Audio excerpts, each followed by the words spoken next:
Welcome to HDPP Live on a Saturday night to the UK and around the world with photos, memories and friends. This is HDPP Live. How are you this evening? Are you all well? Hinckley District, past and present for you, meeting friends old and new, streaming Wednesdays and Saturdays too, with founder members Paul and Sue. The smiles that we bring are a heritage thing. HDPP, keeping history alive. HDPP, streaming HDPP live. Where local memories survive. HDPP, streaming HDPP live. Film clips, photos, memories and friends helps a dreary night go by. Wearing Hinckley's six of the best, stupendous quizzical high. The smiles that we bring are a heritage thing. HDPP, keeping history alive. HDPP, streaming HDPP live. Where local memories survive. HDPP, streaming HDPP live. Let's take you back in time. A community affair. We'll take you for a ride.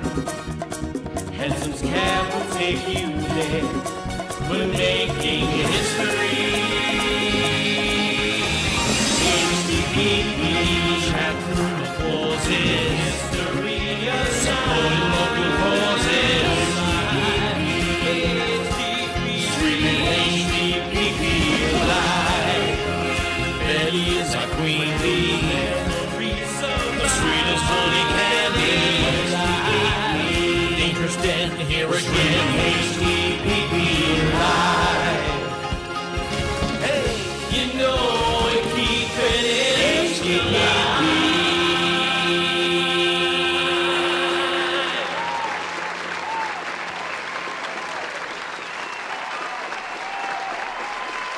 Good evening. Oh, hello, Cooey. Oh, hello. Come on, let's hear it for the guys for singing the fantastic song. My word. Good evening. They're worth every bit.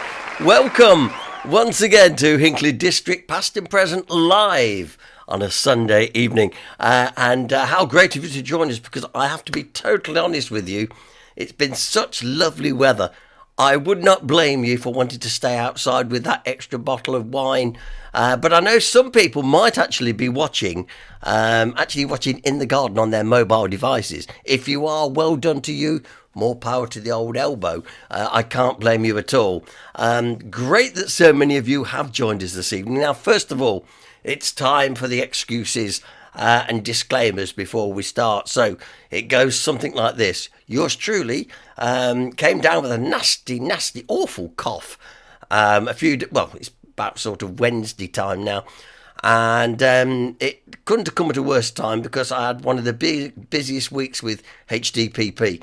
I think I told you last Sunday, 3 events. I'd got presenting on FOSS 107 in the morning, presenting in the afternoon a show to the Parkinson Society, doing the live stream.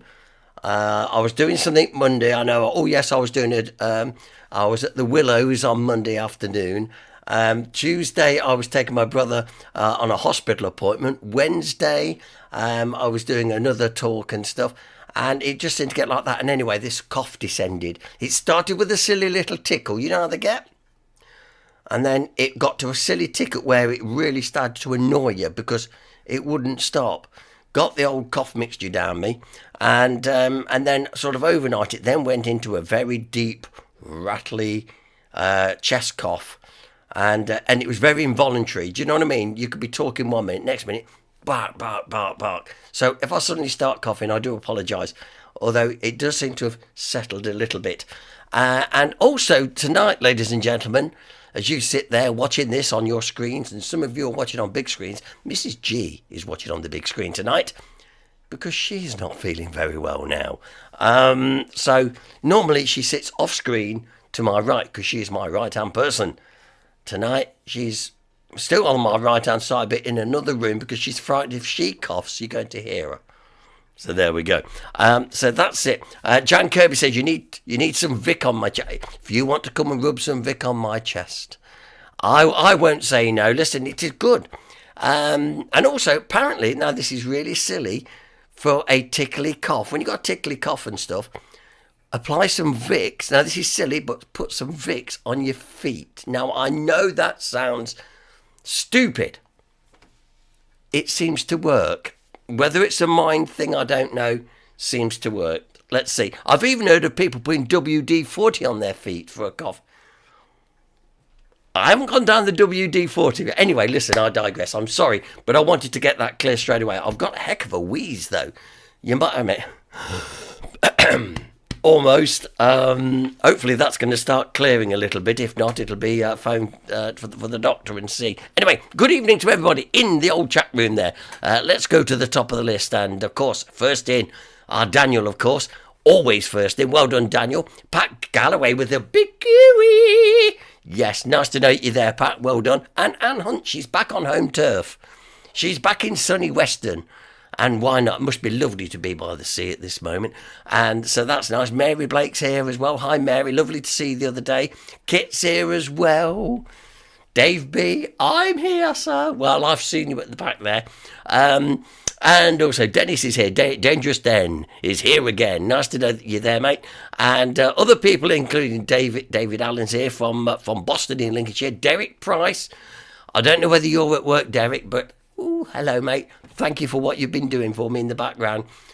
Honestly, really appreciate it, honestly. And happy anniversary to you and your good lady wife from the other day. Yes. Right, now then, as I'm scrolling down, say Jan Kirby's here, along with Kevin Beasley and David S. Yes, he's here too. Skegness is joining us. That's nice as well. Kay Norton is here. And yes, see, Jan said yes, you want to put some Vic on your feet.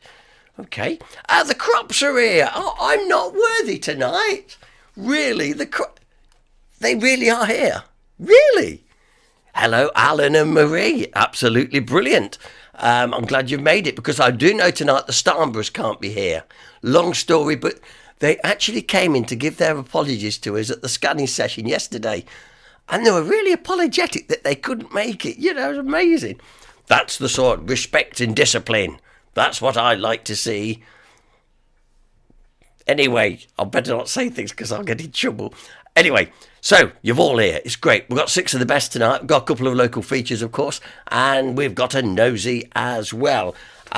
Firstly, I don't think Anna and Jeff are watching tonight, but I promise the first thing I would do before I do anything else is... Oh, so hello, Carol. Carol's here as well. Carol, where did you squeeze... She tiptoed in and sat at the back. Carol Beasley. Sorry, yes, I miss Carol. Getting very sneaky, she is. I did promise that I would give Jeff and Anna a very special thank you because Jeff brought me something that made my day because I was feeling a bit... Yesterday, got the grandchildren as well. So, and because we were feeling a little bit under the weather ourselves, so I needed a bit of a lift. And he supplied me a great... Look at that. Ladies and gentlemen, look what Jeff made for me for HDPP. A light-up HDPP sign. This is fantastic. You know, I've got a bit emotional because obviously this represents all what we are. And for Jeff to actually make this... light up sign, like I say, it's got all the LEDs in. He's spent 3D printing it did. So just so if you don't believe me, look there, you can just see that it's you can see it's brilliant. So this is going to be going with this scanning sessions and things like that. It's just one of those things that sort of make things look that bit more professional. So, Jeff, I owe you big time, mate. This is cool. It is brilliant. It is the light up HDPP sign. Fantastic. So I've done that at the beginning because they weren't sure whether they're going to be able to tune in tonight because their Wi-Fi is no good. Or words to that effect. Yeah, but isn't it good, folks? Honestly, it's good. I had to light it up and look, it even shines on my face. Yeah, there. So, Jeff, Anna, thank you. Love it. Bulk order coming. No. He said it was just a one-off, so which I understand. I've got to put it over there. Oh, there we go. It's going to fall over now. Don't fall over because I haven't got... It'll have to do now. It'll have to lie down. Anyway, so we're all here. It's really great. Let's move on. We've got 6 of the best tonight. Now, we are really going to test your 6 of the best knowledge tonight. Trust me, we are going to. And I shall have to have a slurp of my water. I'm all prepared, just like this. And are you ready for 6 of the best this evening? Now, remember, don't put your answers in the chat room now. People will nick them. But I guarantee there's a couple of great little questions in here. I hope you're going to enjoy them. Now, what I don't know is whereabouts it's going to start. Oh, we started at the beginning. Here's the first local knowledge question. Other than a place of worship, where in Hinckley can you find the 12 apostles? Paul, I think you need a clap for that question. Yeah, that's a good one. But if you've been watching a lot of our videos, we have mentioned it in passing with one of Greg Droch's commentaries. So other than a place of worship, so you've got to discount the churches, where in Hinckley can you find the 12 apostles? There you are. Question 1 it is, and a good one too. And when I tell you the answer, you go, oh, and next time you go by, you'll count, you'll see. Question number 2. What is the world's most populated continent? I've just remembered, I've got to make sure I've got my answers close by as well for this. What is the world's most populated continent? Or incontinent? No, continent. Yes, that is question 2. And now I know some of you will go straight off and go straight on to Google. Hey, try and do it without Google. You know you want to. Question number 3. Easy, isn't it? Or is it? Is it a trick question? The Great Fire of London started in a bakery. Who said it was Greg's? Stop it! I heard that. Greg's. The Great Fire of London started in a bakery. Is that true or is it false? We'll have the answer for you a little bit later on. We will so to do. Here's a killer of a local question. I've put it in this week because I couldn't wait no longer. Yeah, you've heard me talk about this event that happened in Earl Shilton in 1931. I want to know, what was the name of the lioness who escaped a travelling circus by Earl Shilton in 1931? One of them is the correct name for the lioness. I'm telling you this now because I've just submitted an article to the Hinckley Times all about the event with a photograph. And anyway, we've mentioned it on the group many, many times. One of them is the correct answer. So, is it Zenta, Zena, or Zeba? One of them is the correct answer. That is question number 4. Where am I? I'm in Hinckley. I am in Hinckley, and I must be honest, I was a bit late getting the competition sorted this week. So, this was just a quick flyby. Where in Hinckley am I? Ooh, have a little think. I'll leave it on the screen just a moment. And I do feel sorry for David Blower, the poor lad, who is not in this part of the woods very, very often these days because he quite rightly enjoys the canal. But this building's been there a long time. You can see it's some sort of industrial affair. But where in Hinckley? I'll let you go off onto Google Street and try and find that if you like. That is the where am I question. And question 6, the ever famous anagram question. Daycare theme wobble. There you have it. I knew that all the time. Daycare theme wobble. Or sorry, daycare time wobble. I was saying that I haven't got my glasses on there. Daycare time wobble. Now then, I will give you a clue, best I can. First, this is a long a long disappeared village pub a long time ago. I will tell you that the village is north of Hinckley, and it's a very small village, not only in size but also in name. Paul, don't give it away. Stop it. Ow, that hurt. A long disappeared village pub. It's in a village north of Hinckley. It's a small village, and indeed, how many letters are in the actual name of the village? It's very small too. So, a long disappeared village pub. Daycare time wobble. Something tells me that not many people are going to get that one, so we will wait and see, but we'll see how the clues work out. Now, so there you go. Do you want a quick go through one more time very quickly? Here we go then.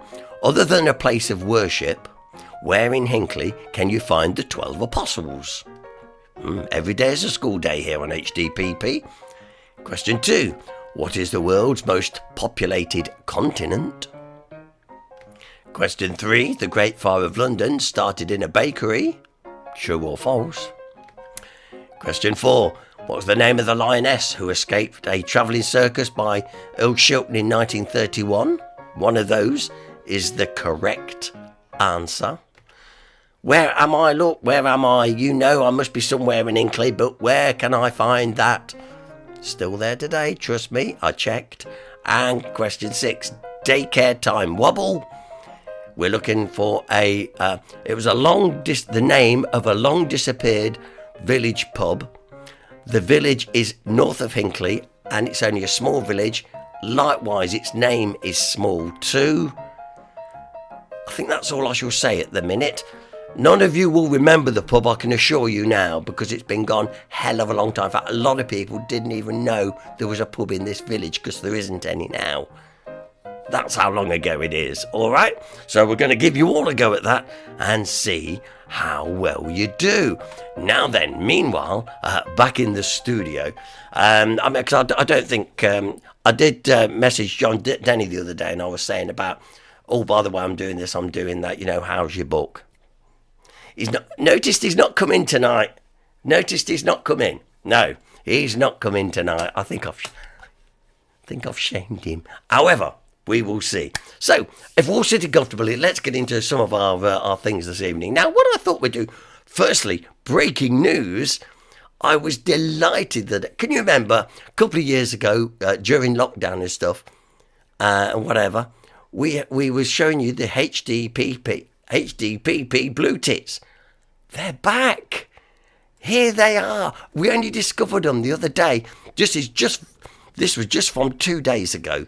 And there she is, look. We've gotten a clutch of 9 eggs. And we hadn't seen anything going in that box for ages.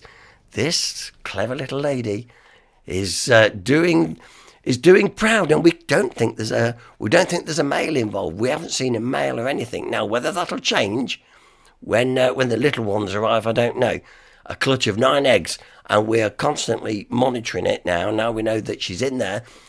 You could have knocked me over with a feather, miss. Look, didn't look like there was anything going in. We checked it a few weeks ago. There was just a few bits of grass in there, nothing. But all of a sudden, there, spring has well and truly sprung did. So, if I turn around to you and say, do you want to see my tits again? Here they are now. Look, 9 eggs. And like I say, this was 2 days ago now. And there is Mother Hen, as it were.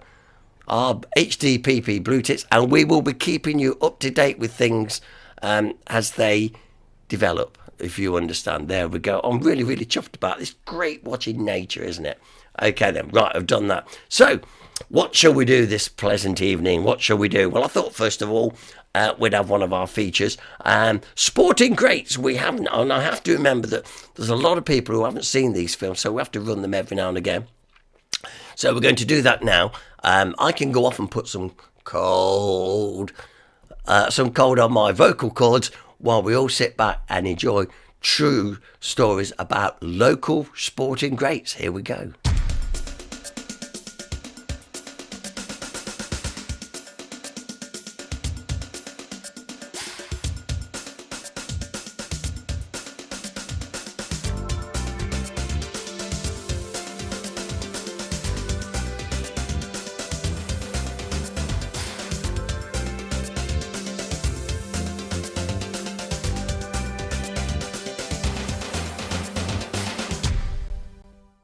It was Shakespeare who said, "Some are born to greatness, some achieve greatness, and some have greatness thrust upon them." So which of our local people have excelled in the sporting world, at national and international level, achieving greatness, and who have brought their imperious talents to bear in their chosen sports? We can do no better than begin our journey by looking at the sporting achievements of a double international and an England captain, namely MJK Smith. Playing cricket and rugby for Hinckley was the prodigy Mike Smith, but always known as MJK Smith. Although he lived in Broughton Astley, his father owned a hosiery firm in Hinckley. He played cricket for both Leicestershire, but more significantly Warwickshire, from 1956 onwards, and became England captain. In January 1956, he played his only rugby international against Wales, meaning that he joined the elite club of double internationals for the country. He was the last person to achieve this accolade.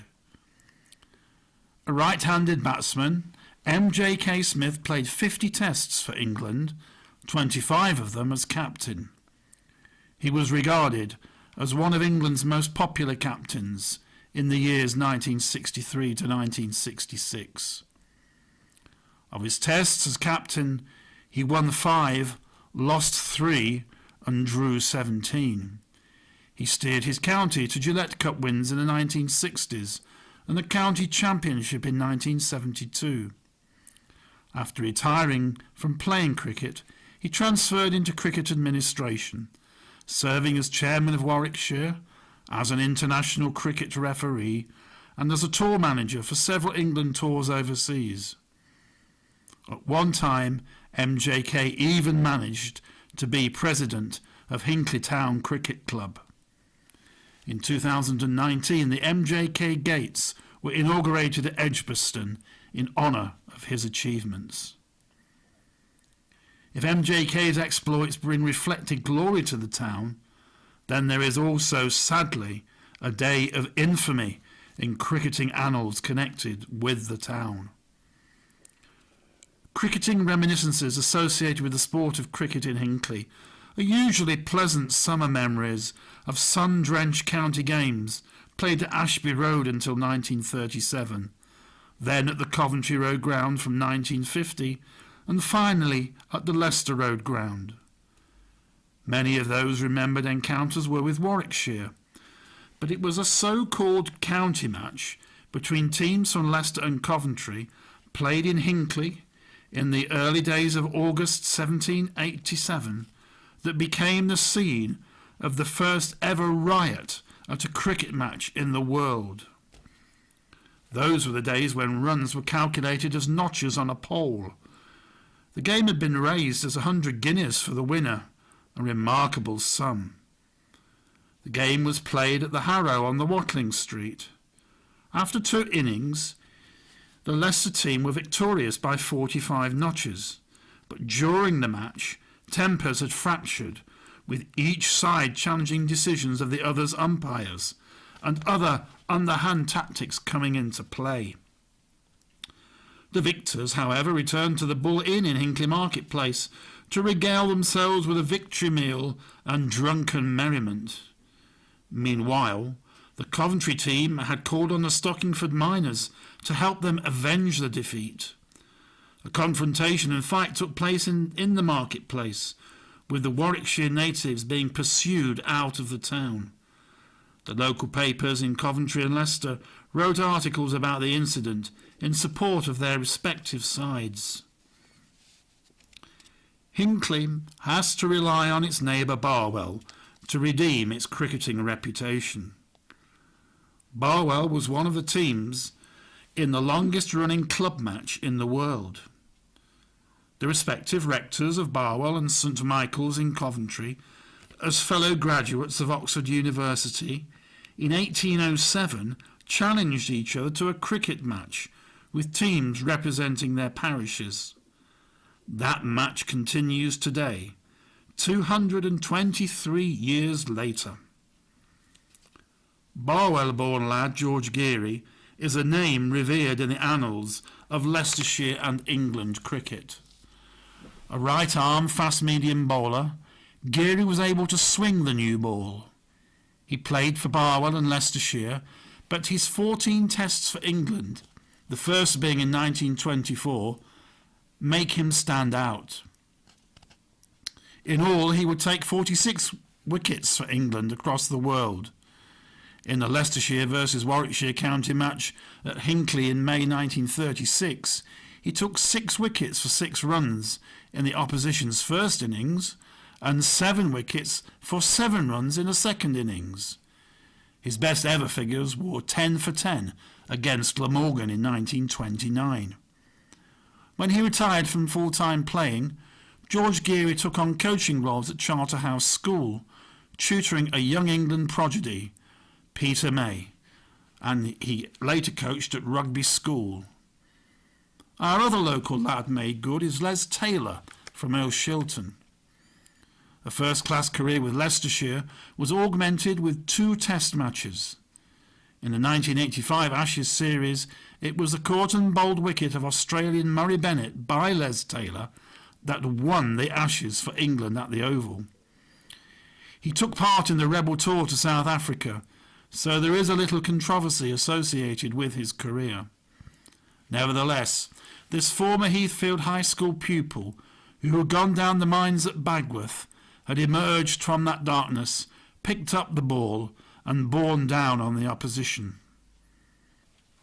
Graduates of other local schools have gone on to international competition as well. Darren Stevens of Mount Grace and John Cleveland College played with both Leicestershire and Kent and represented England Lions. Josh Cobb of Bosworth College played for England under-19s. There is a curious fact of coincidence in that one road in our district, Berries Lane in Ratby, produced 3 cricketers of county and national fame, all within 5 houses. Thomas Jays of number 24 played for Leicestershire and an England 11 in the early 1900s.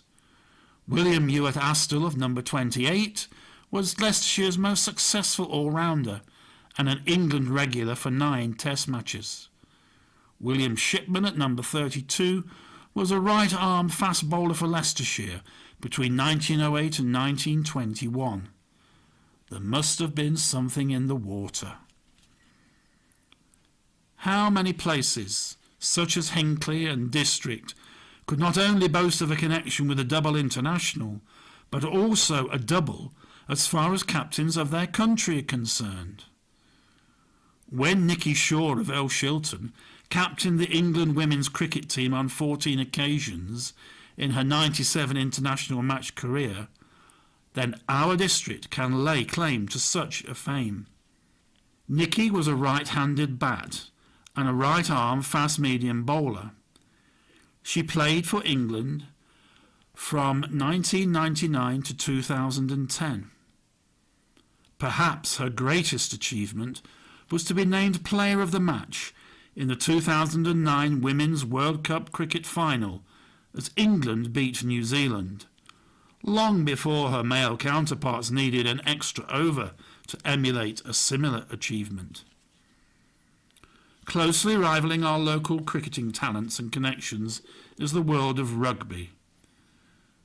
Primary amongst our rugby heroes and heroines is Dean Richards, the iconic and legendary Leicester Tigers, England and British and Irish Lions number 8. Dean made his way through the Hinckley school system, including John Cleveland College. Dean played 48 times for his country, scoring 26 points. With 6 appearances for the Lions, Dean was really a Tigers man, player and coach. However, his career was not without controversy. A close foot encounter with the famous Calcutta Cup and the infamous Bloodgate incident are recalled.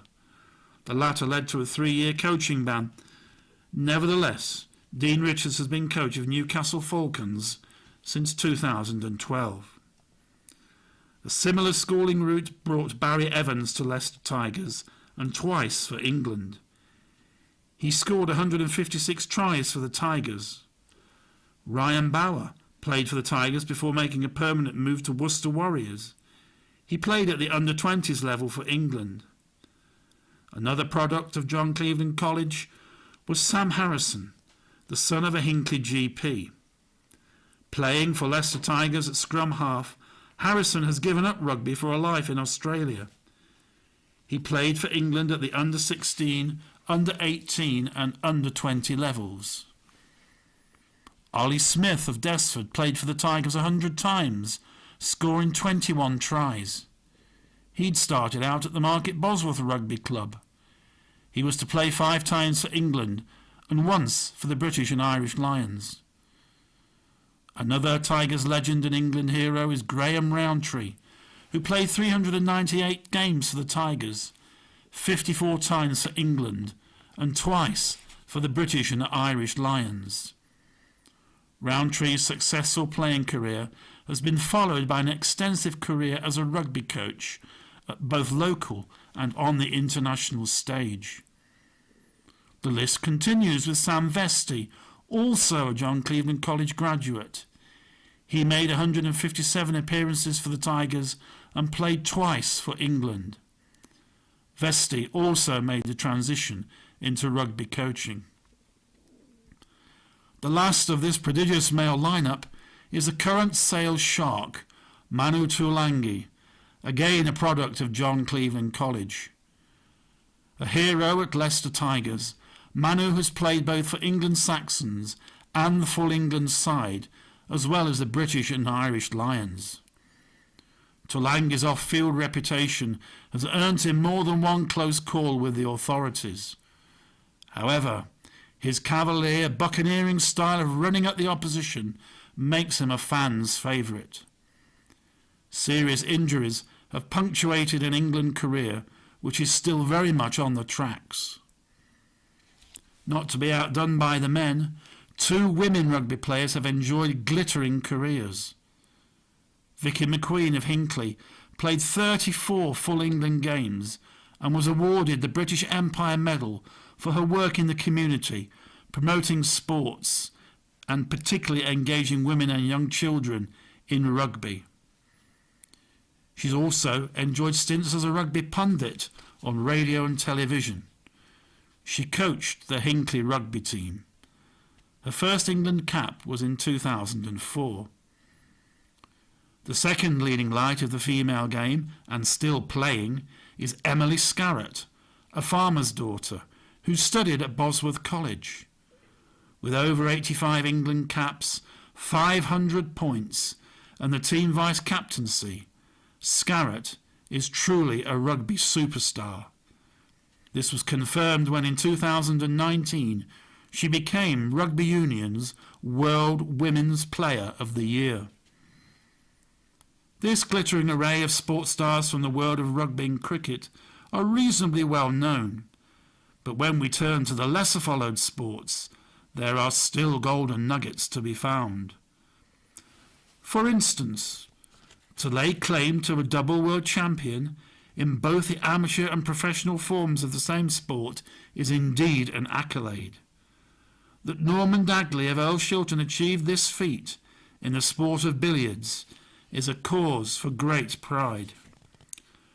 Born in 1930, Norman was introduced to the game of billiards at the age of 14 in the Earl Shilton Institute on Station Road. He was tutored by Reg White, another local billiard legend. After national service, Norman continued to play regularly for the Regent Club in Hinckley, a premier venue for the game. In 1965, Norman became English champion. His world success would take another 6 years to achieve, in 1971. His second world amateur title came in 1976 in the championships in Auckland. In all, Norman was to be English amateur billiards champion 15 times in 21 attempts, He turned professional at the age of 54 in 1987, and in 1988 he was the world billiards champion. Norman travelled the world to play tournaments and described one of the highlights of his career as having had afternoon tea with Mrs. Indira Gandhi, the Premier of India. Norman died in 1999 from a bout of severe influenza. Clearly Norman rates as one of the most successful of our local sportsmen and women. In the world of bowls, we have connections with other national champions and representatives of their sport for their country. William Wade, or as he was affectionately known, Billy, was born in Staffordshire in 1867, but became a local hosiery manufacturer as owner of the firm of the Manchester Hosiery on Queen's Road. A keen bowler, he lifted the English national singles title in 1923 and 1930. From lifting the national title onwards, he represented England and travelled the world. The Bowling Green Bowls Club have a set of memorabilia that includes badges and mementos of those world travels. The club has also boasted another England international bowler, George Edward Ted Dudley, who played for England in the period 1962 to 1965, following many domestic successes at local and county levels. In recent years, bowling glory came to the Barwell Indoor Bowls Club when a group of 3 ladies, Val Thompson, Pam Sutton and Julie Meakin, took the National Ladies Triples Championship, beating a threesome from Taunton at the tournament held in Darlington in 1994. If national and world champions abound in our area, we can also lay claim to a number of Olympians.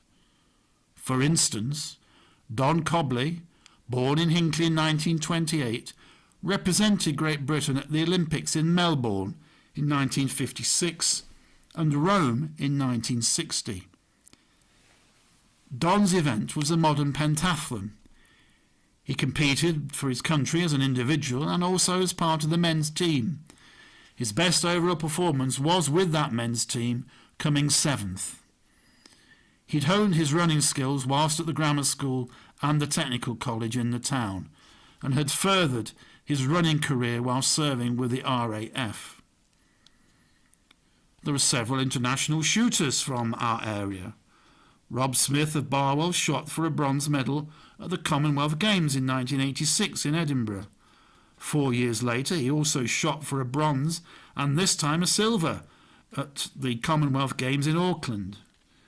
Hinckley man Alan Bray shot in a 25-metre pistol event at the 1964 Olympics in Tokyo. From 1960 to 1970, Alan competed in the World and European Championships. His best finish was 3rd in the European tournament held in Stockholm in 1963. Another international shooter with 4 British titles in consecutive years to her name is Joy Hirons from Stoke Golding. With other numerous titles to her name, Joy is indeed a hot shot and has scooped local Sportswoman of the Year prizes on a couple of occasions from the local media. Gracing the world stage with his prodigious driving talents was the local lad Roger Clark. As a rally driver, he raced in all the important races across the world, including the Monte Carlo Rally. A product of Hinckley Grammar School, his reputation was for fast and skillful driving. Clark mainly drove for Ford over a period of 15 years. Clark won the British Rallying Championship 4 times. In 1972 and 1976, Roger Clark was able to break the stranglehold of the Scandinavians on the RAC Rally. In all in his career, he won over 27 international rallies. His grandson Archie Clark from Peckleton is a British go-karting champion. The one sport where there has only been one standout local star has been boxing. Nat Langham was born in Hinckley in 1820 in Cross Keys Yard and was a pugilist, that is, a bare-knuckle fighter, who was considered the middleweight champion of all England. Nat fought locally and then more widely. Fights could last for over a couple of hours. When he left the ring, he became a publican in Cambridge and then London. He was presented with a replica tin hat, the emblem of Hinckley. He exhibited this tin hat in his pub in London, near to Leicester Square. Our sporting reminiscences must inevitably be rounded up by a look at our local footballers of note. First up is Percy Smith, who was born in Burbage in 1880 and who was both a footballer and a league manager. He played first for Burbage United and then Hinckley United. He then signed for Preston North End, a league side. He achieved quick success and helped Preston to the second division title in 1904 and was the division's top scorer with 26 goals. Imagine that for a golden boot. 2 years later, Preston were runners-up in Division 1. In 8 years with the club, he scored 94 goals. He did move to nearby rivals Blackburn Rovers, but after the First World War he had spells with Fleetwood and Barrow. After retiring from playing, Smith had managerial spells at Nelson, Bury, Tottenham Hotspur, Notts County and Bristol Rovers. At Spurs, between 1930 and 1935, he did achieve some modest success, taking the club from the second to the first division in 1933. However, 2 seasons later, they went in the opposite direction. Another prolific goalscorer, this time from the left centre of midfield, who played league football for Northampton Town, Watford and Oxford, was a Hinckley-born lad, Richard Hill. Hill scored 69 league goals in his playing career and became a successful coach and manager with Stevenage Borough and Eastleigh. As well as having the top job, he also worked as an assistant coach alongside the likes of John Gregory, Brian Little and Steve Bruce. The third striker with local connections is Michael Robinson, who was born in Barwell. In a playing career that saw stints with Preston North End, Manchester City, Brighton and Hove Albion, Liverpool, Queen's Park Rangers and the Spanish side Osasuna, Michael knocked up 83 career goals. His greatest period was with the all-conquering Liverpool, playing with the likes of Souness and Lawrenson. He took First Division Championship honours with them, League Cup honours, and also the European Cup in 1984. Michael was capped by the Republic of Ireland 24 times and scored 4 international goals. Michael was a fluent Spanish speaker, and after finishing his playing career in Spain, he had a long media career as a pundit on Spanish television. Sadly, Michael died of cancer at the end of April 2020. Among the tributes paid to him was one from Rafa Nadal. We woke up with the sad news of the death of one of our own. You were the one who always made us happy about sport. We are grateful to you. Another Barwell footballer, this time a goalkeeper, is Chris Kirkland. Playing for Coventry, Liverpool, Wigan, Sheffield Wednesday and Preston North End, Chris also kept goal for the England under-21 side 8 times and played once for the full England side in Greece in 2006. He retired in August 2016. He was part of the Liverpool squad that won the Champions League in 2004. Footballer Lee Colkin played for Northampton Town Football Club for 8 years as a professional and made his first appearance at 17. He was part of the squad that played and won the Division 2 playoff at Wembley. He also played for Leyton Orient, but the larger part of his career has been with non-league sides, including many local clubs like Hinckley United. Burbage footballer Michael Love, who played professional football for Wigan before spending many seasons at Nuneaton Borough, later moved to Hinckley United, where he played 41 games in the 2006-2007 season. Yet another striker, Market Bosworth Andy Morell, played 359 games in the Football League for Wrexham, Coventry, Blackpool and Bury, scoring a total of 96 goals. He also managed Wrexham to be the winning side of the FA Carlsberg Trophy final at Wembley in 2013. He currently manages Hendersford Town. The one competition that stirs hearts and minds and brings everlasting glory to the winners is the FA Cup final.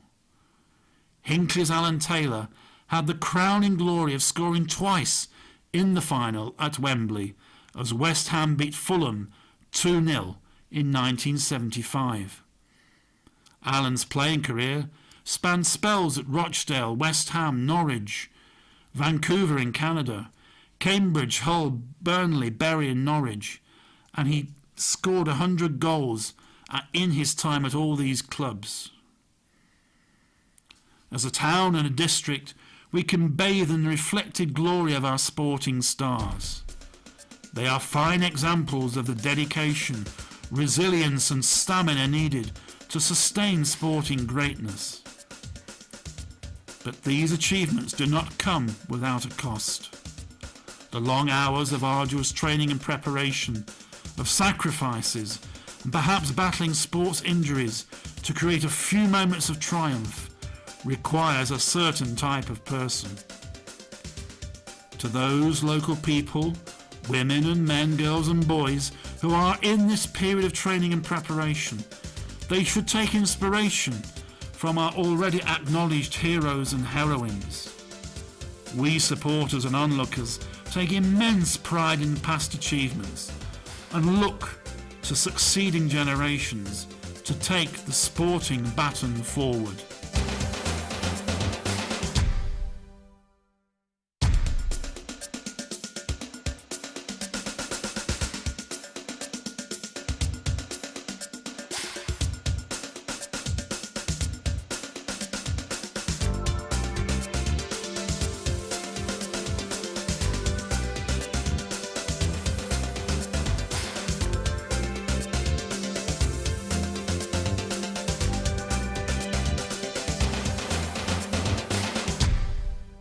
Wow, I love it, I love it, I love it, yes. I love it, I just love this sign. It is brilliant. For those of you late to the party, where you been? Jeff Wallace made this 3D light up sign. Look at it, it's brilliant. You're going to see this all over the place, honestly. Brilliant, thanks Jeff. Just in case, I just keep looking at it again. Anyway, did you like that? Alan Cropp did. He said, absolutely brilliant. Whoops, he said, putting his sign down. It's absolutely brilliant. Fantastic. And I'm glad that you enjoyed that as well. Lots of small people, as you say, Pat, in such a small area. Yeah, absolutely. Listen, come on. We've got as much to shout about as anybody else in Hinckley. That's for sure. Now, listen, are you shouting about the six of the best this evening? Oh, my word. What can I say? It's very quiet, I would say. I'm going to give you a clue, another clue for the anagram in just a moment. So let's go through the questions one more time. First of all, let's get on the right screen. Now then, other than a place of worship, where in Hinckley can you find the 12 apostles? So you've got to forget churches in this particular instance. But where can you find the 12 apostles in Hinckley? Yep. Absolutely, you'll find out in a little while. Question number 2. What is the world's most populated continent? That's question 2. Question 3. Now, the Great Fire of London started in a bakery, true or false? I thought it started in a pudding myself. Anyway, question 4. You're going to be learning all about this in the next couple of weeks, because it's going to be in the Hinckley Times. What was the name of the lioness who escaped a travelling circus by Earl Shilton in 1931? One of them is the correct name. I think we've even mentioned it on the group before, so if you know how to search our group, you might get the answer that way. I've just recently compiled a Hinckley Times report of the incident in question. Hopefully will appear in print within the next couple of weeks, so you can be all knowledgeable about it. Question 5, where am I? Yes, I am in Hinckley, but where in Hinckley? There's a couple of corners that could look like this. Can you get the right one? Well, there you go. Look at that. Obviously, it had been employing people for a long, long time. But where is it? That's what we want to know. Question 6. Daycare time wobble. Now, we're looking for a long disappeared village pub. Here's the clues so far. It's a village north of Hinckley. It's only a little village in itself, and even the name of the village is a very small name, okay? And my clue to you, if I just say the word Pixie, that should give you the village. If you know your local history, if I say Pixie to you, you'll know straight away. That will give you the village name, and then just work out with the last letters a pub name. I think it's easy, but I would do, wouldn't I? So there you go. That is 6 of the best. How are you doing with it? Are you struggling with it? Are you really struggling? I can't believe actually that you could be struggling with it. Anyway, there we go. And as you can see, I'm back in the library. I like to peruse my vast amount of books here, and as I said, and I've just put in the comments there actually. I've just put in the comments that on Wednesday night, our social night, by the way, I will be bringing. Been given a load of local studies books, so Leicestershire. There's ghost things, and there's all sorts. There's quite a few bits there, and I shall try and remember to bring them on Wednesday night. Talking of the social night on Wednesday night, Hinckley in Colour Part 2. Yes. All I've got to do is put the presentation together if I get time between now and then.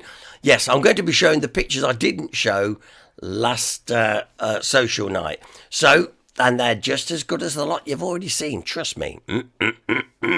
Now then.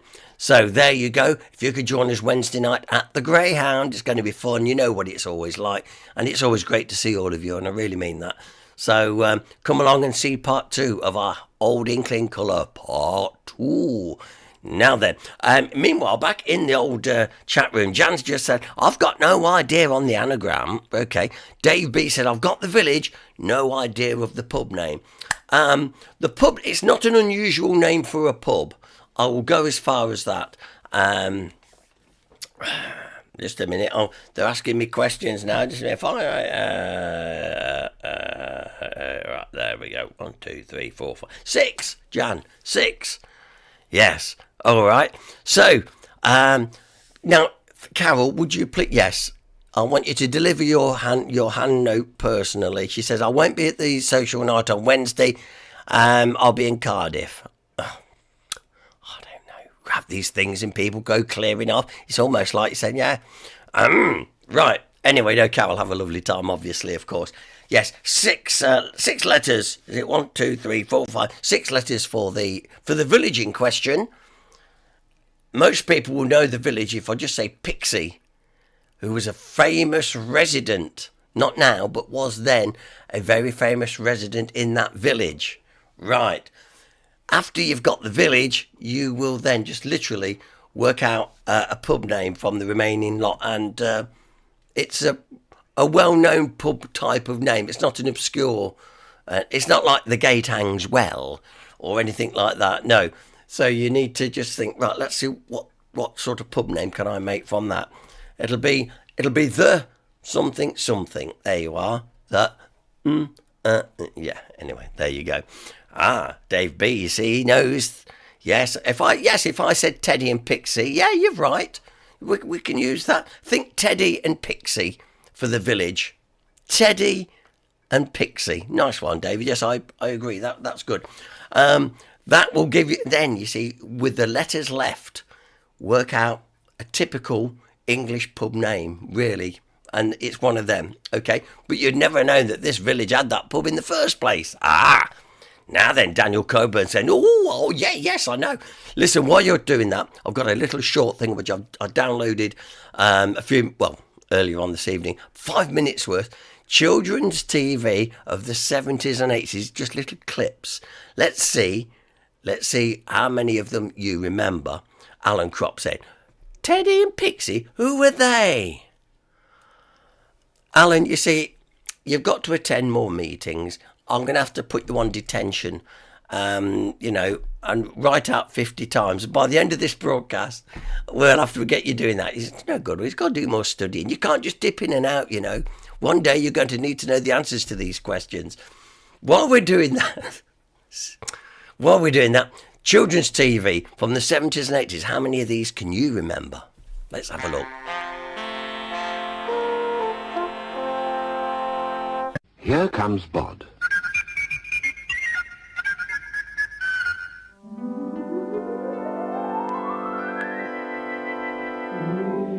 Off the button moon, you follow Mr. Spoon. Button.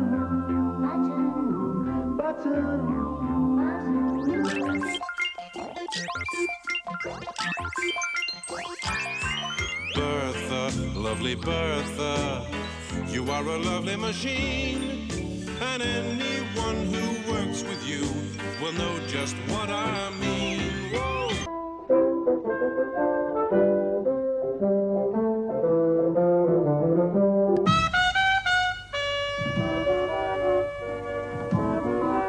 Oh, hello. Let's pretend. Let's pretend.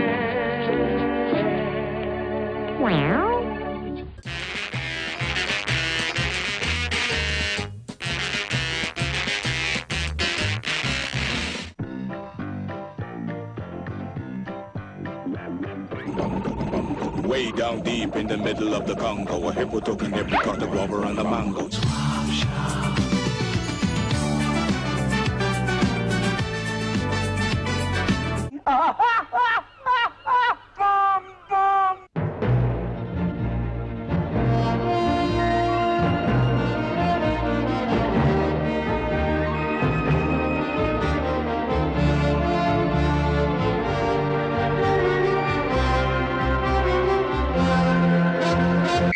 Pew, pew, Barney McGrew, Cuthbert Dibble Grow.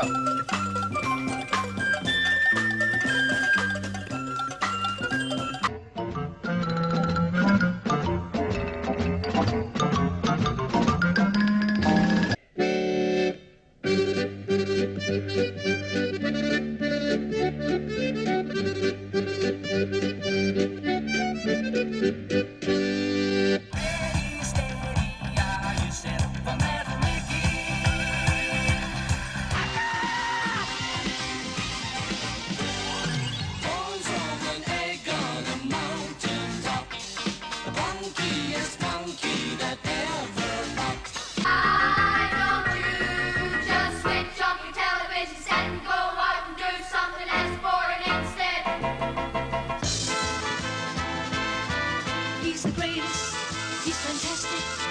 Wherever there is danger, he'll be there. Danger Mouse, amazing Danger Mouse, astounding Danger Mouse.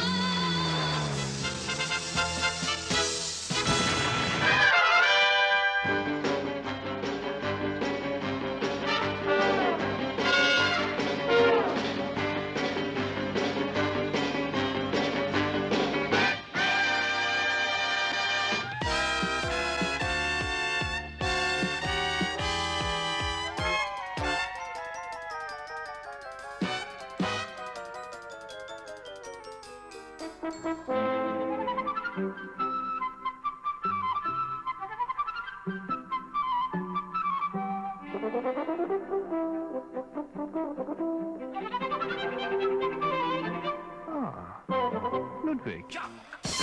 Hong Kong Phooey, #1 super guy. Hong Kong Phooey, quicker than the human eye. Think of all the animals you've ever heard about, like rhinoceroses and tigers, cats and mink. There are lots of funny animals in all this world, but have you ever seen a panther that is pink?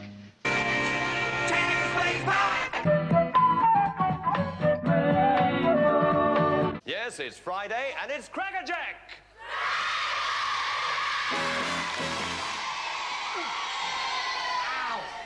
Cracker Jack! 5. Captain Caveman! 4. 3. 2.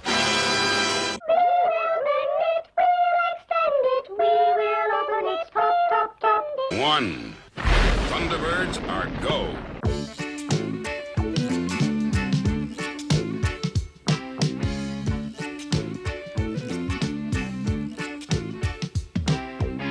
Dooby-dooby-doo, where are you? We got some work to do now.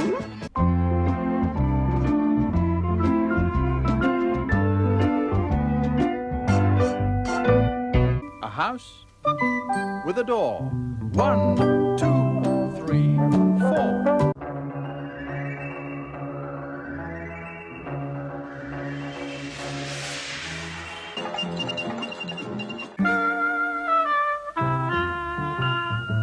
Goodies, goody, yum, yum.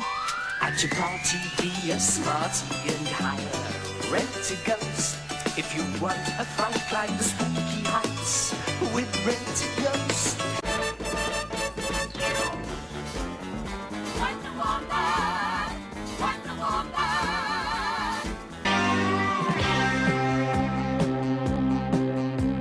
Eggs in space. I think your landings are hard and your brain is soft.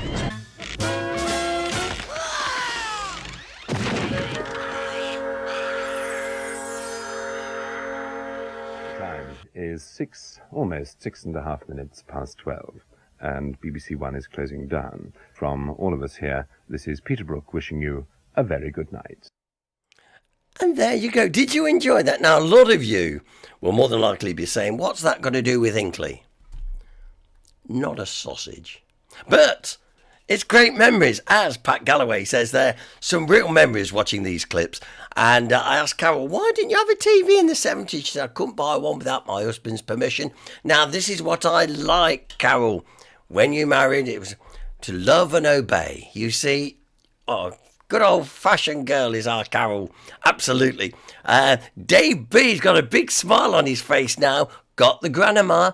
You see, David, when I say these things, that listen, you know, we gave you the clue to get the village, and then, like I say, once you've got the village, 6 letters, and like I say, think Teddy, think Pixie, they were intertwined, not matrimonially, you understand. Then just see with the letters left, make up a well-known English pub name, and a lot of you would not even know that village even had a pub. Trust me, we have pictures. Anyway. There you go, you've enjoyed that. Peter Lee said, sorry, I'm too old, Peter. Really? Are you really too old for that? I can't believe it. Look at you, I mean, you've still got a great profile. Yeah? Wonderful. Anyway, Alan Kropp says, remembers most of them, watched them with the children. I was obviously working and earning an honest crust. Well, there's a first time for everything, isn't there, Alan? Absolutely. Just before we go for a nosy tonight, because Steve's here in the chat room. If you want to have a chat with Steve, he's there. We're going to have a nosy with him in a minute. Couple of things we're looking at doing. In September, we're going to do our School Assembly's Greatest Hits again at St Mary's Church. So that's going to, I think it's the 24th of September, thereabouts. So please come along to that. Now, another thing that's going on, now, as you know, in July, we're taking the grandchildren, my son and his wife, we're taking them away for a holiday, a much-deserved holiday. We're going to be away. But the the local heritage are organising a heritage fair, basically, a medieval fair, and it's going to be taking place in Argentsmead. HDPP will be there with the help of Steph, Jan, Marie, and all. They're going to sort it between them anyway for 2 days. There's going to be lots of things on, so I'm just giving you a heads up. That's going to be the 20th and 21st, I think, or 20. I must check my dates. Anyway, it's when we're away. I suppose I really ought to check that date now, haven't I? Because now I've gave you these dates, it's very difficult to tell you. It's going to be the 22nd and 23rd. 22nd and 23rd of July in Argentsmead, and it's sort of 10 till 3, something like that. We'll have our displays there. Our wonderful staff will be there to meet and greet. As I say, I can't be there this time, but I will be there for the Heritage Open Days in September. But come along, there's going to be things going on in the Mead as well, all to do with medieval heritage and that sort of stuff. So that's going to be pretty good as well. Looking forward to that as well. Don't forget social night this Wednesday night. Looking forward to that as well. Hinckley in Colour Part 2. Now then, it's time for our nosy. And hopefully you're going to enjoy this. Not a lot, but I think you're going to like it. Steve. Now, I haven't had a chance to verify the footage. Last week we made a grand total of £25.50p in the swear box by Steve. So we're wondering whether we're going to get it any further or whether he's going to keep it tighter this week. We will see. Come on, everybody, let's go for a nosy with our Steve. Hello, hey up and hey diddly, my name is Steve, and once again it's a great big warm welcome from myself to Let's Explore. Right then, so just before we get into today's video, I just want to ask you a favour. Now, if you really enjoy my videos, please click that like button, please, because it really helps with the algorithms and all that jazz.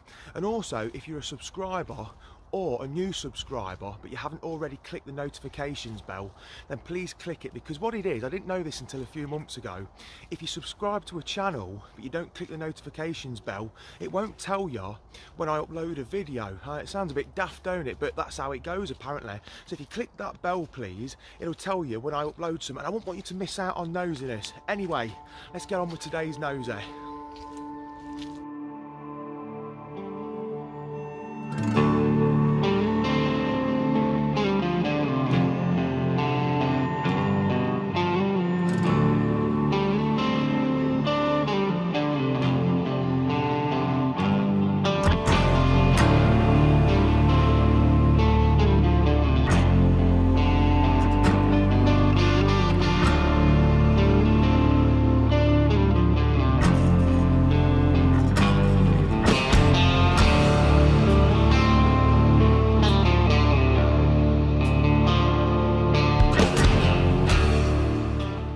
Right then, so following on from last week's video, looking at the Huncut tramway, we're looking for another one today. Well, actually, I'll rephrase that. We're not looking for another one. I didn't even know we was going to find another tramway today. Now, the purpose of this video is to actually go and find some old tramway tubs or wagons. They're more like little tubs, to be honest with you, as opposed to great big wagons. But as you can see, courtesy of Google Earth, here's today's exploration. And it took place between Newbold Colorton to the south there, and the village of Worthington to the north. So this initially is what all the fuss is about, this photograph. Now, a chap called Lee Taylor, hello mate if you're watching, he sent me this photograph the other day. And what you're looking at is one of these tubs underneath some water, underneath a bit of a lake. Now this lake used to be, I'm pretty certain, a bit of a clay pit for when they used to make bricks at this site that we're going to look at today. And also they used to make pipes there as well at Newbold in northwest Leicestershire. And as soon as I seen this, I thought, right, it's getting it. We're going to make a video. We're going to go for a nosy next weekend. That's what I thought. And there's a lot of indie Andy Jones in today in this video, and it was a lot of fun for myself. I hope you enjoy it and get something out of it yourselves, to be honest. But we do indeed find, we don't actually find this particular one. The water's very murky in this video, and I'll be honest with you, I didn't think we were going to find any, but we do. And then what we find after that, this old tramway, I couldn't believe it, to be honest with you. But after we've gone and explored and found this these tubs and this tramway, we're going to go and have a look at the old Derby to Ashby railway that were built in 1868, really close by as well. So this then is Staunton Colliery and Brickworks. Now I think this Ordnance Survey map, courtesy of the National Library of Scotland, was published in 1903. Now this colliery, you know, this was actually sunk in 1885 by a John Lakin, and that's its original name. Now it had multiple names, this colliery did. It was later on known as Worthington Colliery, but it was also known as Worthington Clash and Newbold Glory Mine as well, which is quite interesting, isn't it? Now where that arrow's pointing now, that's roughly where we're going to find this tramway and these little tubs as well.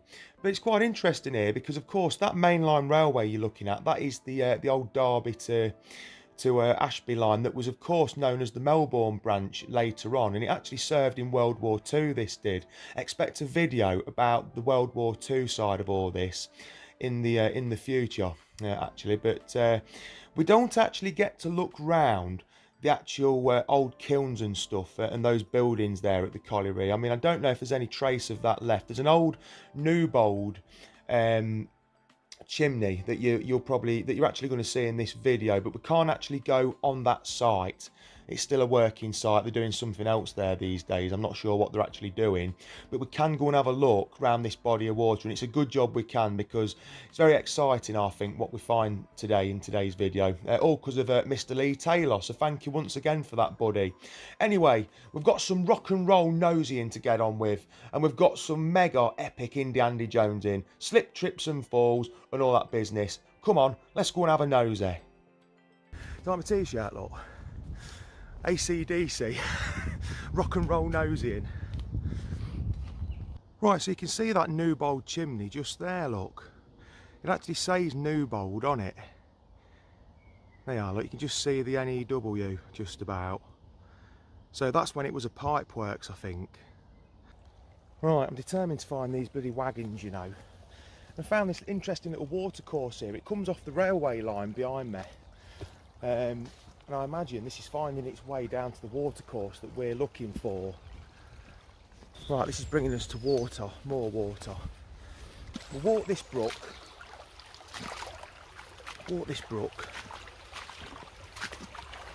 Hopefully we won't fall in it, because we don't want that on a Friday afternoon, do we? Right, I reckon go up there. Is this the water that our friend was on about? Quite possibly. Quite possibly. Right, so at the minute I'm not having a lot of luck at all trying to find these wagons. Now that's either one or two reasons. One, I might be in the wrong place, there might be more water somewhere.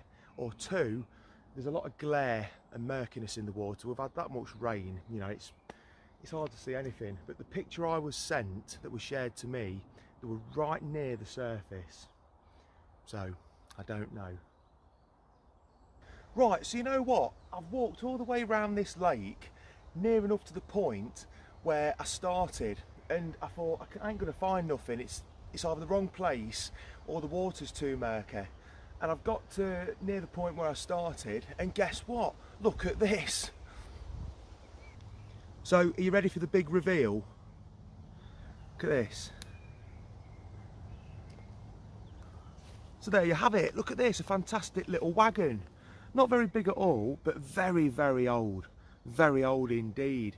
And I was told that they're actually in the water, so I imagine that, in fact, you might not see it. Just there, that might be one. But I weren't actually expecting there to be one. In fact, no, there you are, look. I'm being blind. There's another.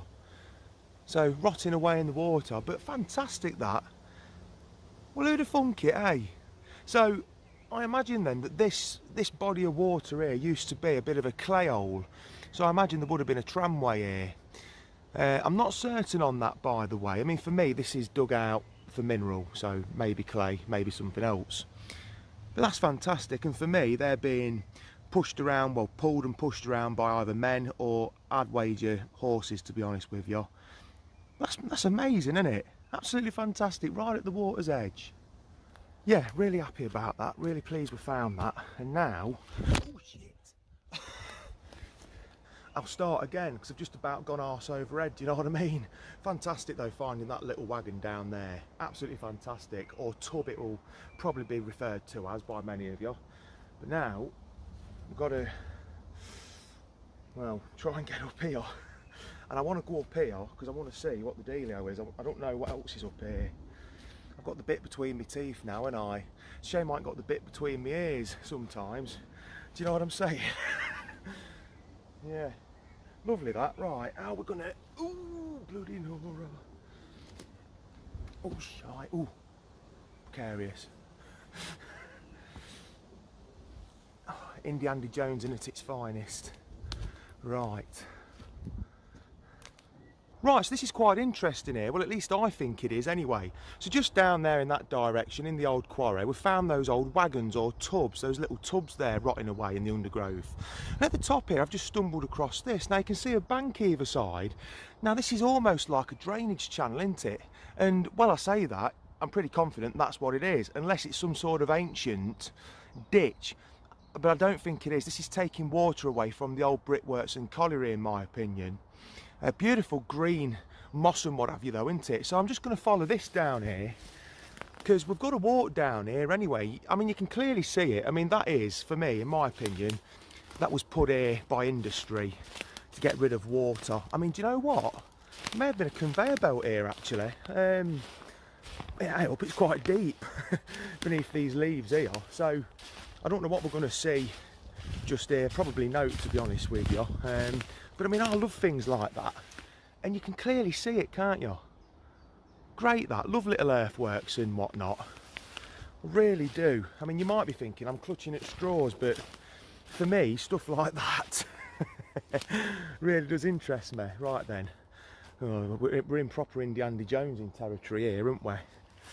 As per, but you know the dealio by now.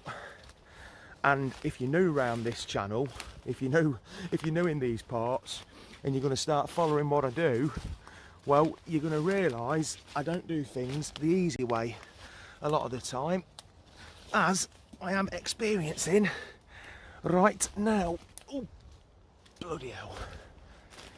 Right, so just then, you either switched off the channel and watched something else, or you stuck with me and thought, where's this prat going to end up? Where's he going? Well, I tell you what, sometimes this Indiana Jonesing, it pays very well. It don't always pay that well, but bearing in mind, we've just been and found them wagons down there, haven't we?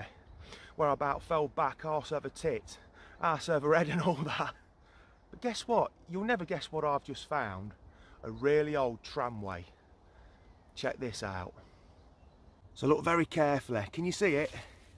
Look at that. Really old narrow gauge rail. I don't know how old that is. And just there, look, can you see it? That's rotting away. Now for me, these are in situ. I don't think they've been dumped here, but I think what's happened, I don't know when they started quarrying that there. I ain't got a clue. Maybe from 1885 onwards, possibly.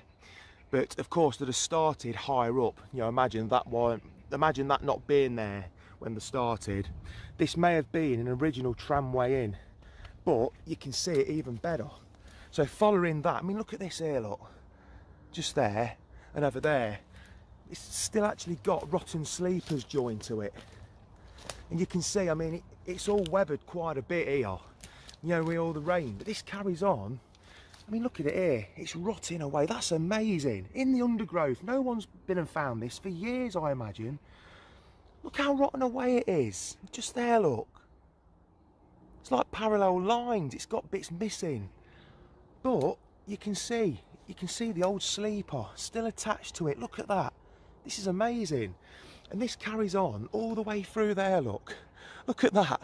So there's been a bit of a landslip here. So we've got to follow that, haven't we? You can see a bit hanging on for dear life over there. This is really good. This is what I love, folks. I love this more than tunnels and out like that. Now what we got here, we're going to watch what we're doing here, you know. Right, I can see what's happened here. We've got a really old drainage system. Now it's quite interesting because Newbold was famous for its pipe making, of course, so I imagine these were actually made to the left of me a few hundred yards away. And as you can see, this is why this land has eroded. It's leaking, and you only need a bit of a leak like that, you know, to cause mayhem, believe it or not. And when you're at the side of a bit of a cliff, it'll soon go. Now as you can see, just gotta watch it here, you know.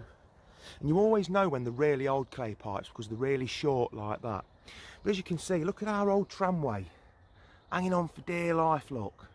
Going across there. Amazing. We need to carry on through here. But all this, all that there, down to the bottom, has been caused by that pipe leaking. Unbelievable, isn't it? I think there are many of you that watch these videos and think I might be done with Leicestershire, you know. Far from it. I mean, this isn't far from where I live. And I'm still discovering stuff. And, you know, sometimes not in the safest of places. Granted. Oh, but we're still finding things in the undergrowth. Absolutely amazing. Right, right, so I really want to see where this goes to. I mean, it literally might stop in here, this tramway. Now, we've really got to watch what we're doing now. Bloody, these things are back in force again, aren't they? I mean, it might be cut off here somewhere. I really do not know. But we need to watch what we're doing. Now, this is real exploring. It really is. And if you're into this sort of thing and you're new to the channel, like I say, please click that subscribe button and the notification bell, if you don't mind. Right, so I'm still in the jungle. I'm trying to find a way out, and I think I've found it the other side of this fence here. But I've pretty much given up trying to find the rest of this old tramway now. And you know, what fascinates me is those old tubs, those old wagons that we found at the bottom down there, you know, they were most likely pushed and pulled along there once. Absolutely amazing. That's not a bit of it there, is it? No, it's not. I think that's the end of the trail. I think sometimes people think I go OTT with the old Indiana Jonesing thing, you know, and I can assure you I'm not. Look, big time. I'm like a fox, and like a fox. We'll get back on this mainline railway anyway, in case unless there's anything else we're going to see, I don't know.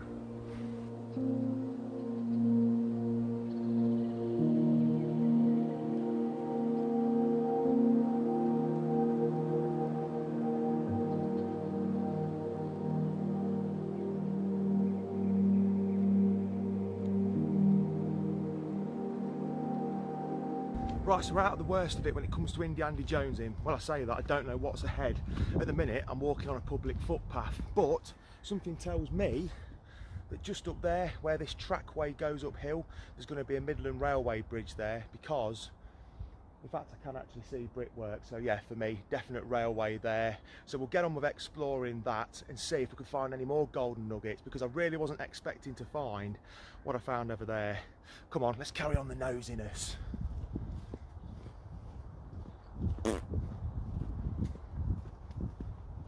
Right, lovely. As we thought, we've got this old bridge here. Fantastic. And I mean, this actual trackway that we're walking on, the embankment to it is rather steep. I reckon there's a watercourse down there somewhere, I can hear it. But we'll try and get back down on the railway as we were before we went gallivanting. This is looking like just about the best route in. We've got to be careful though. I tell you what, this don't look in the greatest condition. This is actually the first time I've walked down here. I mean, I've been on this railway before in front of you, but only partially. We made a bit of a video up that end many months ago now. In fact, I'm in trouble. I've not got a lot to hold on to. Hold on a sec. We'll have to run down here. Oh, lovely. Look at them bluebells there, look. Fantastic. So, we came up from that direction and we'll carry on this way now, starting with this bridge. Yeah, not in amazing condition. Well, to be fair, it's better than quite a few I've seen. At this point, this isn't an official path, I don't think, but it's well walked, quite clearly. Yeah, 1868 I imagine that was built. Old railway fence post there.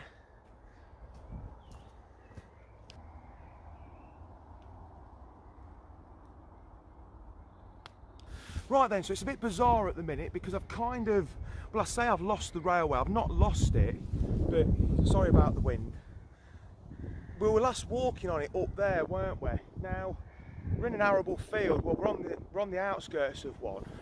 But it's quite funny here because there used to be a trackway down here. It's all been filled in. Just through there, you can see a bridge. It's bizarre. Let's have a look. I've not seen anything like it. Right, so the railway is going across there. I'd kind of gone off it. But look at this here, look. So there indeed used to be a bit of a trackway in down here that came through. So it's like all this has been filled in. I mean, I might be wrong, but it just seems a bit bizarre. Right, we've got these bloody horrible thorns here, look. Oh! You're getting the full-on Indiana Jonesing experience here, aren't you? Hey? Oh, bloody hell. Yeah, this is the track bed here in front of us. Oh, shit, I'm caught up at the minute. Hey, oh! Oh! Oh, you swine! Right. Right, back on the railway, it seems, so... Yeah. I'd walked off it, hadn't I? So, yeah, very interesting actually, this. So,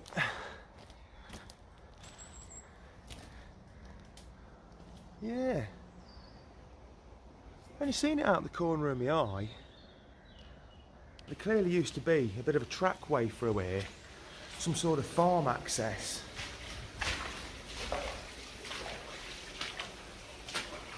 There's water gushing down here. See what I mean, look? Yeah, very interesting that. Right. Do you know what? You won't believe it, but I'm actually walking on a railway track bed, pretty much. In fact, if we stand roughly here and walk, this is a railway track bed, believe it or not, and it's got to be one of the prettiest I've ever walked on. I mean, just look at all these bluebells. They're amazing, aren't they? And they've got a beautiful scent as well, you know. It's something to behold and something that I look forward to every year at this time of the year. I'm not a horticulturalist, can't get my words out, can I, by any stretch of the imagination, but I really enjoy seeing those. They're fantastic. So just up there in front of you where them bluebells are, that's the embankment, that's the railway there. Now I've just come off it because I've just seen that in the distance, look. We've got a lovely looking culvert there. So to me that looks like an 1868 constructed one by the railway. Now the railway, we'll have to see what's going on here. I mean, I might be wrong, but the railway's going that way. But the culvert is there. Now this brook here, I'm pretty sure, I can't remember what the brook's name is, but I think this is the one that used to power the Worthington mill. But there's a really nice stone built retaining wall there, look. So we'll try and get down to this. We can actually get in it, but what'll be interesting is how long this actually is. It's walkable as well, so it's pretty though, isn't it? You know where we are? I mean, what a beautiful setting. You can't ask for better than that. And indeed, yeah, there's a road up there, so for me, the railway company built that. They've brought the road level up like they did back there where we've just been. I'm not sure what the access is going to be like for this, but it doesn't look too bad. I'll be totally honest with you, I wasn't expecting this, so this is a really nice surprise, because like I say, I think we're going to be ending the video up this end, but as you can see, that's a big embankment that takes the road over the top. But this is clearly walkable. Very well lined with brickwork as well at the bottom, so or what you'd call the invert. Let's have a look inside. That's not bad, is it?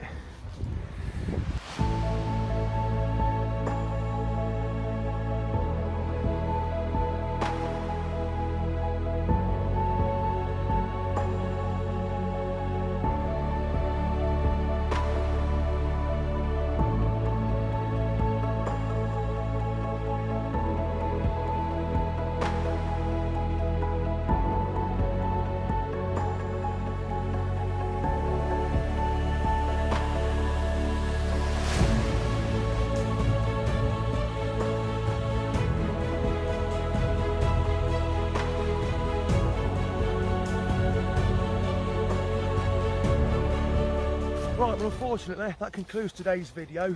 We'll end it doing a bit of Indiana Jones, and I'm going to get on this road down here, and I'm not going back the other way. There was so much Indiana Jonesing to do. I'm stung up, to be honest with you.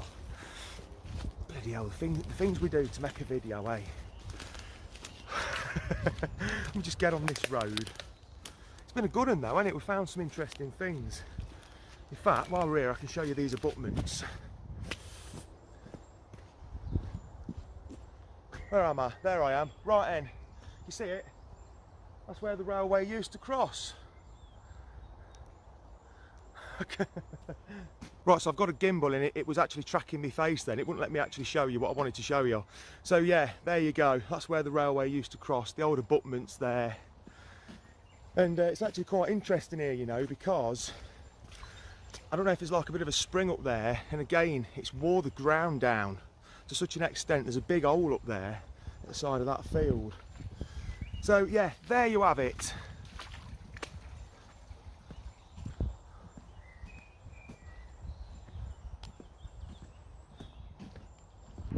Well, I really hope you enjoyed this video today. If you did, please like it, as I mentioned to you at the start of the video.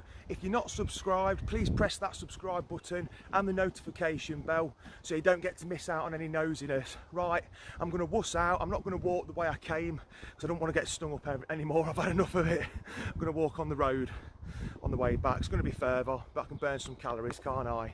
Anyway, thank you so much for watching. And until the next time, when we should have at least Dave and Steve out for the next video, we've got a really good nighttime nosy to do. Anyway, I shan't say any more on that until we actually do it, because there are no guarantees. It's one of them. Anyway, thank you for watching. See you later. Bye. And there he goes, our famous Rumbling Steve. Nice one, mate. And that was very enjoyable, actually. I actually sat and I actually watched that one before we screened it this time, because I downloaded it the other night. And whilst I was soaking in the bath because my poor old back was giving it a bit of jip, I actually was in the bath watching that.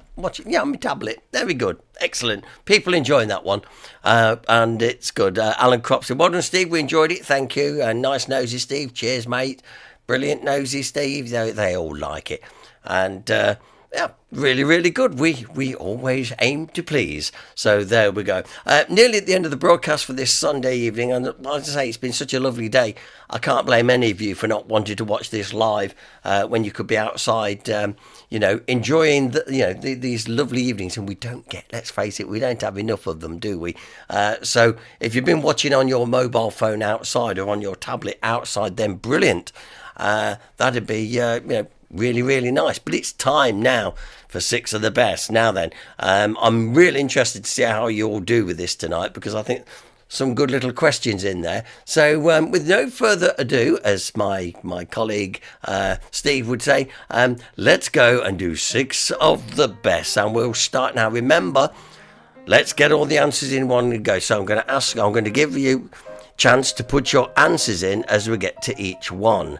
So question number 1, I was asking, on your local knowledge, other than a place of worship, where in Hinckley can you find the 12 apostles?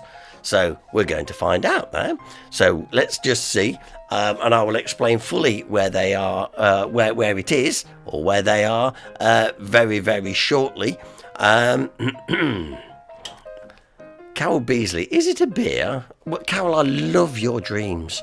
I love your dreams, that's wonderful. No, it's not a beer. This is not a beer, you understand?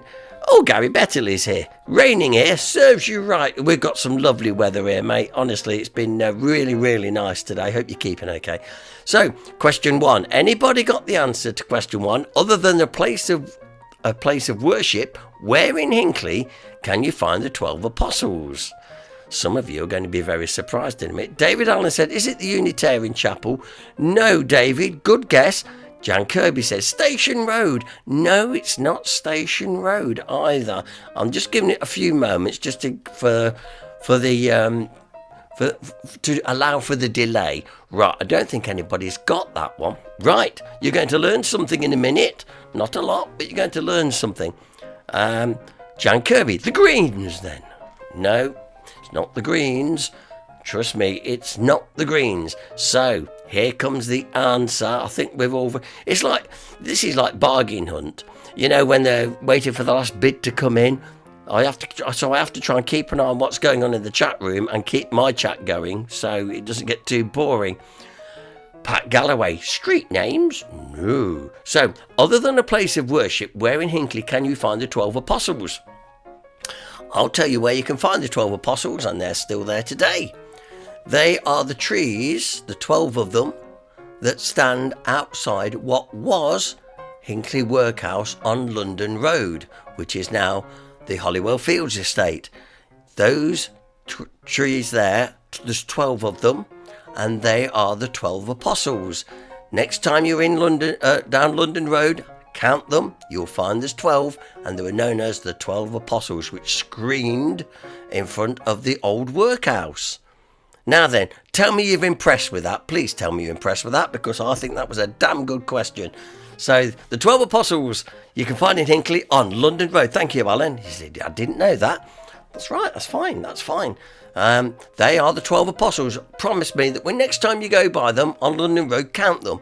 There's 12, and that's what they were known as. There you go. You'll always learn something. Every day is a school day here at HDPP. Question number 2. What's the world's most... Jan Kirby said, oh, very good, Paul. You stumped us all. Yeah, I am. It's nice when I can get one like that, because most of you are pretty well clued up, I must be honest. Question 2. What's the world's most populated continent? By the way, Cal Beasley says, I'm impressed. I was looking at them today, but there you are, the 12 apostles. That's made an impression on all of you. Right, Pat Galloway's first in with the answer to question 2. What is the world's most populated continent? It's, of course, Asia. And people coming right with Asia include Jan Kirby, David Allen, Daniel Coburn, Dennis Perkins, Anne Hunt, all saying it's Asia. So well done. Yes, that is the correct answer for number 2. Let's go to number 3 now. True or false? The Great Fire of London started in a bakery. Somebody shouted earlier, Greggs! Get away. So, the Great Fire of London started in a bakery. Is that true? Is it false? Have I tried to trick you? Dennis Perkin comes straight through with a true. So does Daniel Coburn. True with a question mark.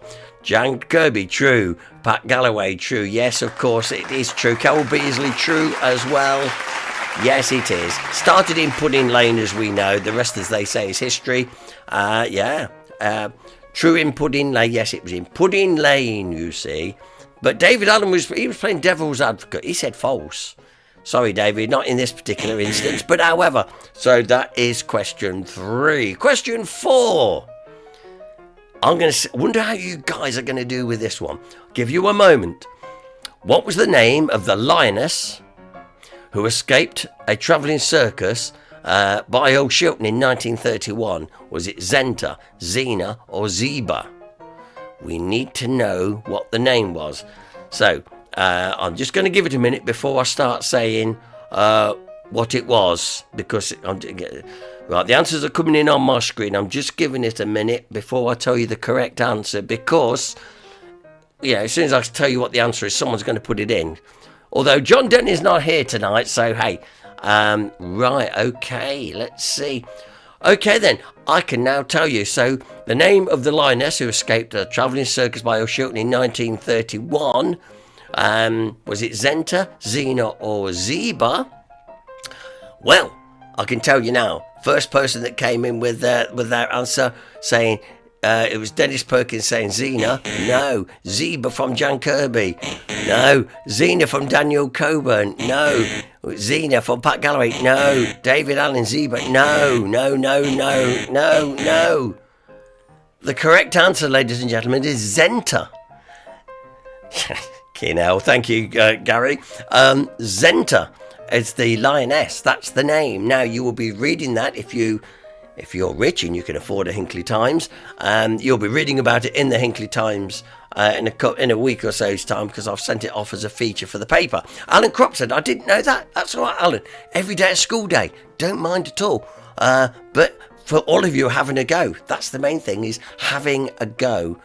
Then you can see, next time you're with friends, when you're walking down London Road, look, there's the 12 Apostles. And did you know in Earl Shilton, a lioness called Zenta? Yeah, you see?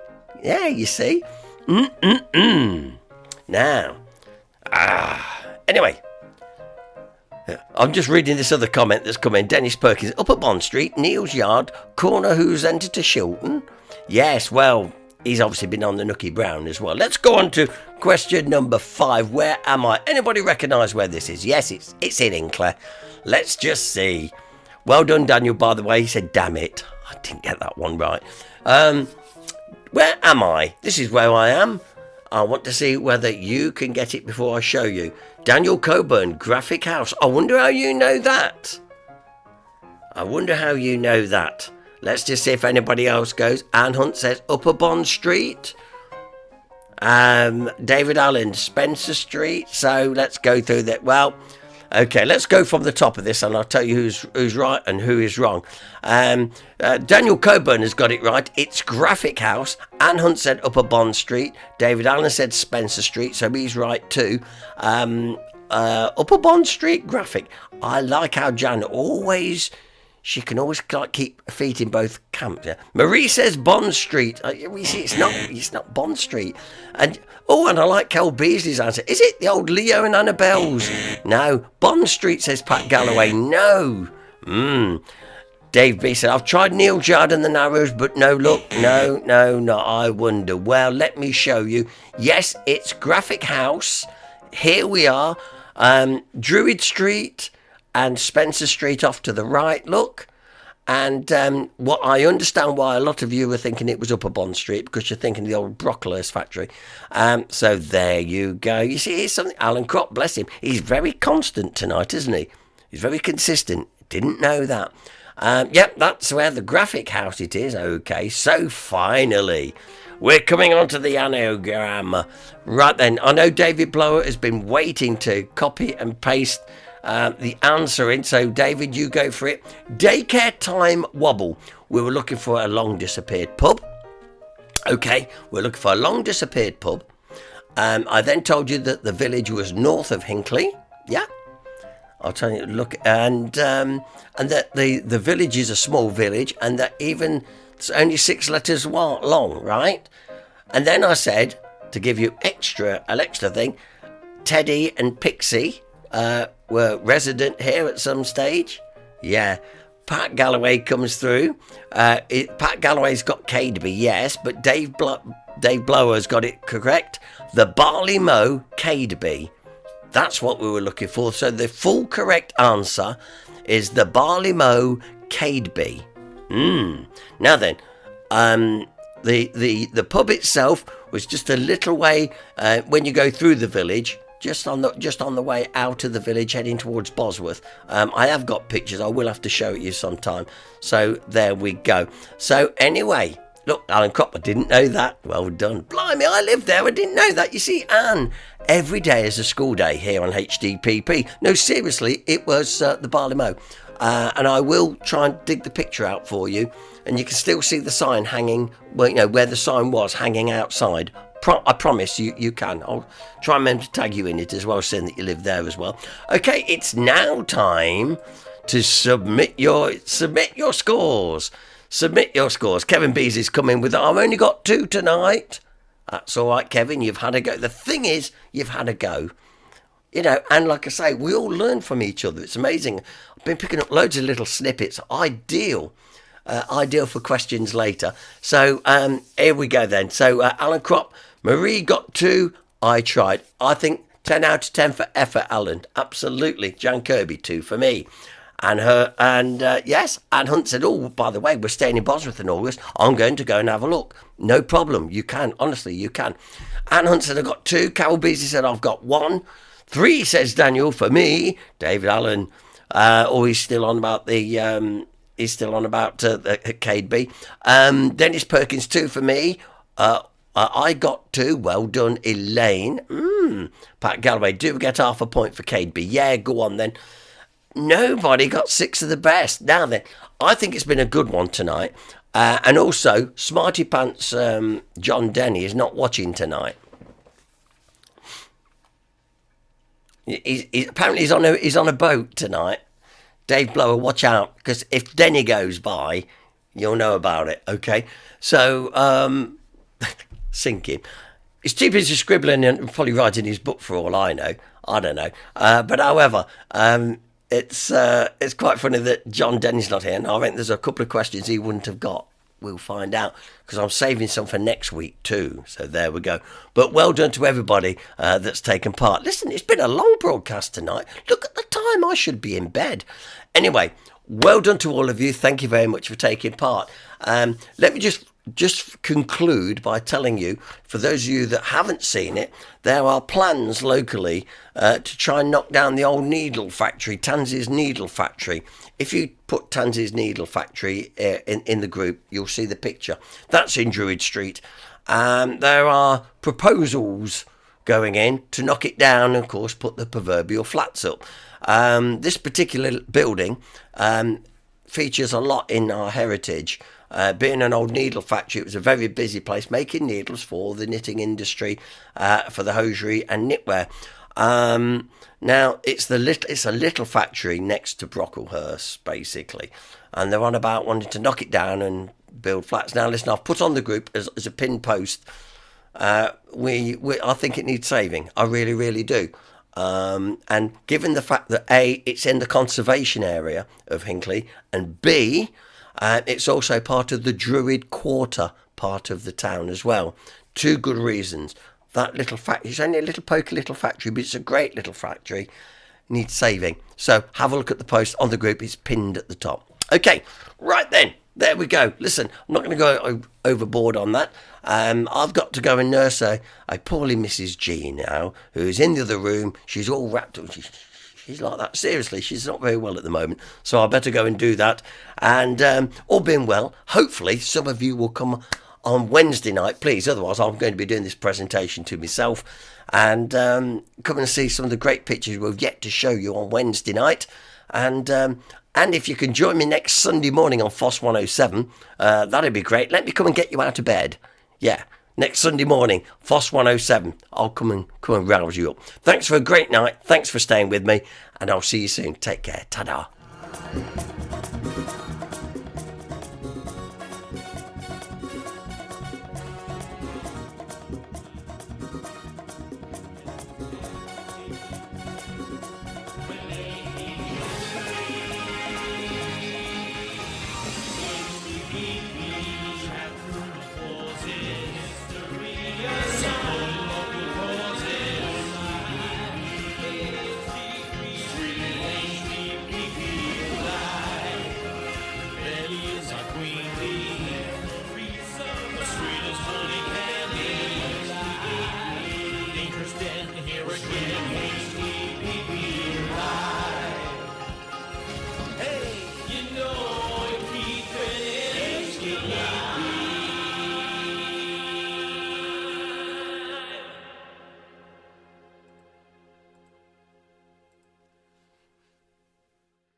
Oh, hello. Oh, hello. Well, fancy you coming back to join me very, very quickly, very shortly tonight. This is part of the programme we never talk about, ever.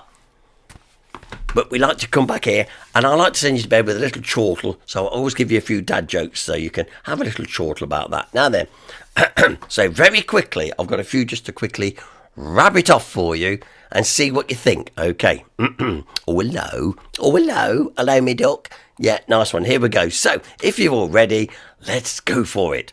How does Bob Marley like his donuts? We jamming. We jamming. Oh, I like that one. Oh, dear. I never make mistakes. I thought I did once, but I was wrong. I love it. My pet mouse, Elvis, died last night. He was caught in a trap. Oh, my cough's come back. Just a couple more. My buddy asked if he could crash on my sofa tonight. I had to explain to him that I was married now and that's where I sleep. I love it.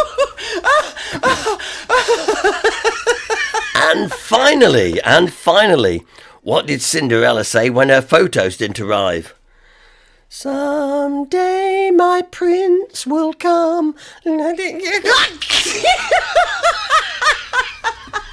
think you were going to laugh then. Listen, good night. I'll see you next time. Bye.